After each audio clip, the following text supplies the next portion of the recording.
Dawn came gray and heavy over a row of Quonset huts.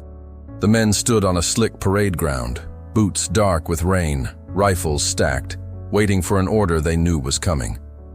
The officers moved slowly, measured, reading from a paper no one wanted to hear. Between them hung a single question that could not be shouted and could not be ignored. Would these soldiers obey, or would they break? I'm Lieutenant Colonel John Harris, U.S. Army, Retiers, and military historian. Let me walk you through the story behind this forgotten incident when the Philippine Scouts, soldiers in U.S. uniform who had fought and bled for American commands, tested the boundary between duty and protest in the uneasy post-war Pacific. The Scouts began at the turn of the 20th century, formed under U.S. command in the islands after the Spanish-American War. They earned a reputation for discipline and courage. In the Second World War, they stood in the line on Bataan and in the mountains of Luzon, and many paid in captivity the highest price a soldier can pay. In 1945, when the war ended, the Army rebuilt them as new Philippine Scouts, recruiting tens of thousands for occupation duty and garrison tasks across the Western Pacific.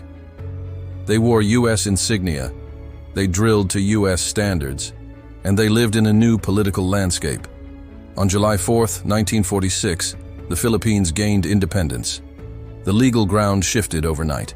The Scouts were not American citizens, not quite U.S. soldiers in pay and privileges, and not part of the newly independent Philippine Army. They stood in a narrow legal corridor created by wartime legislation, enlisted for service under U.S. command outside the continental United States, with a separate pay scale and limited benefits. The war had ended, but the problems of empire and the promises of wartime recruiting collided in the routine grind of peacetime service. Many of the new Scouts were sent off Luzon to Okinawa and Japan. Quonset huts, coral roads, and the abrasion of constant wind replaced home villages and Manila streets. Their duties were essential but unglamorous: port security, depot guard, motor pool, stevedore details, and patrols far from headlines. Some had expected American pay rates and the family allowances their US-born counterparts received. Instead, they saw deductions, currency complications, and a separate scale that always seemed lower. Dependents were not permitted in most areas. Mail went missing in the typhoon months. The talk in barracks circled back to the same point. What had they been promised, and what had they actually received? Commanders tried to manage it within the system. The Army's regulations were clear. Pay, rations, and housing were established by law. But leadership is more than paperwork. Some officers worked hard to bridge language and culture, leaning on seasoned Scout non-commissioned officers who had survived the war. Others, pressed by shortages and directives, fell back on orders barked and tasks assigned, assuming compliance would follow. It mostly did, until the day it didn't. The trigger was simple enough.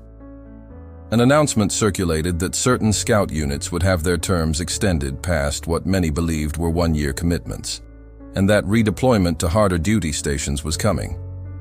For men already measuring the distance back to families in Bulacan, Pangasinan, and Ilocos, it felt like a promise pushed out of reach.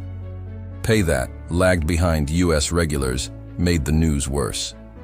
Tension that had simmered privately moved into open discussion on a windswept parade ground.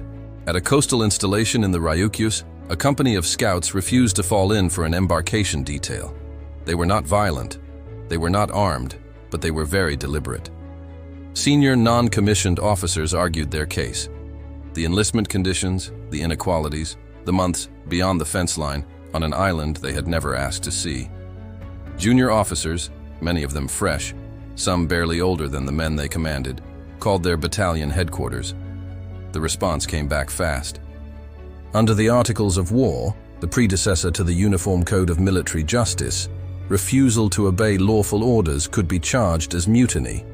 What happened that morning was about time, not force. A captain, flanked by an interpreter, and by US MPs with bayonets fixed but rifles at sling, read out the articles, each line as heavy as the rain.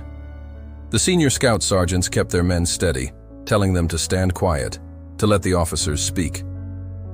Minutes stretched. A transport truck idled nearby, diesel grumble flattening the silence.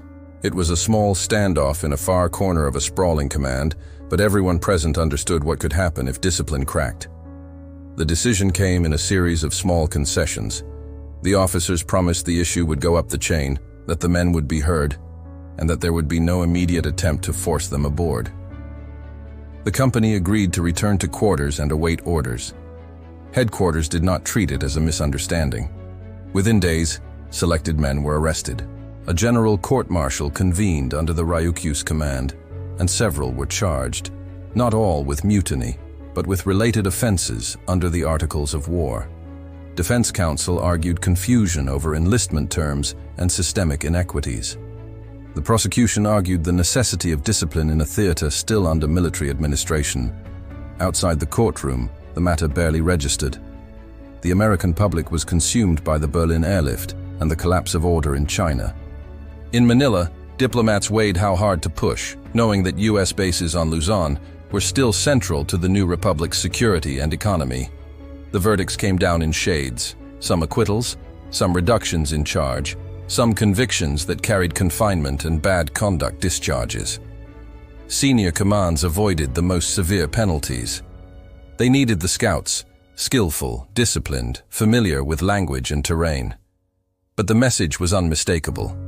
The army would not tolerate collective refusal of orders in the field. At the same time, private memoranda acknowledged the core grievance. Pay and benefits for the new scouts were out of step with their service and with their expectations. Over the next 2 years, the issue solved itself the way many post-war problems did, by ending the program that made it possible. Recruitment of new scouts ceased. Units were downsized and disbanded. Some men transferred into other U.S. units as the Army reorganized. Others returned home and entered the Philippine Armed Forces or civilian life. A number later emigrated to the United States, their service records opening doors, but not always to the benefits they felt they had earned. The mutiny at the edge slipped into archives labeled with bland words: work stoppage, disciplinary incident, court-martial proceedings, without headlines, without ceremony. Why did it disappear from public memory? Because it fit no simple narrative. These were loyal soldiers, proud of their unit and their history, resisting not from ideology but from accumulated grievances and unclear promises.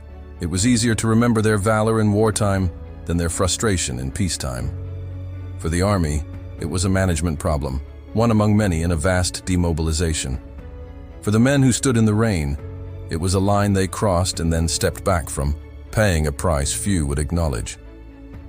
When I look at that morning through a historian's lens and a soldier's eye, I see the strain that comes when institutions change faster on paper than on the ground. The Philippine Scouts had lived through conquest, occupation, liberation, and independence, all under the same uniform. They believed their service bound them to certain standards of treatment. The Army believed it had met its obligations within the law. Between those positions lay the wet parade ground on an island far from home, where discipline and dignity briefly collided. This was not a grand revolt, not a chapter of blood and banners. It was a measured act of refusal by men who had done their duty again and again, asking to be seen as equals when the war was over. The courts wrote their conclusions. The commands moved on. But if you listen closely to the quieter corners of the post-war Pacific, you can still hear that morning, the words from the Articles of War, the rain on tin roofs, and the careful choice of soldiers standing together, waiting to be heard. On that field, the cost of loyalty met the limits of policy.